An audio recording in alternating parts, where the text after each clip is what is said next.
Well, you know, there is a movement to give shareholders a say over what corporate executives receive in compensation. The SEC has been looking into that. How do you feel about that? Should shareholders be able to have a voice in what those people get paid? I think maybe the shareholders should. I'd rather the shareholders have a say than the government, because the shareholders have a vested interest in the long-term success of the company. They've actually made an investment. They have something to gain or something to lose. The profit motive is a wonderful motive. I'm all about it. Again, I'm a capitalist at heart. But the line between capitalism and greed has to be very clearly delineated.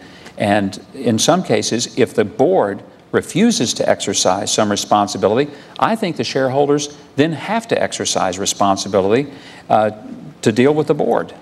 And should government regulators give them that ability?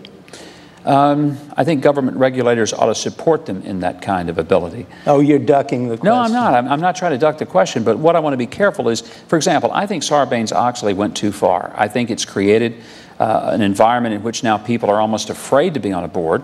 The compliance levels and the potential criminal exposure is extraordinarily intense.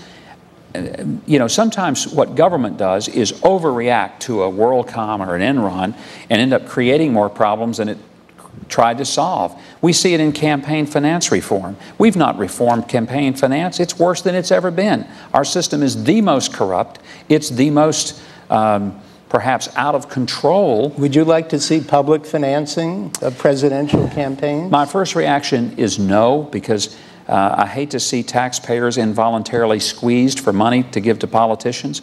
But I'm telling you, I'm so frustrated with the system as it is that I've almost come to the point where I'm thinking it couldn't be worse than what we have now.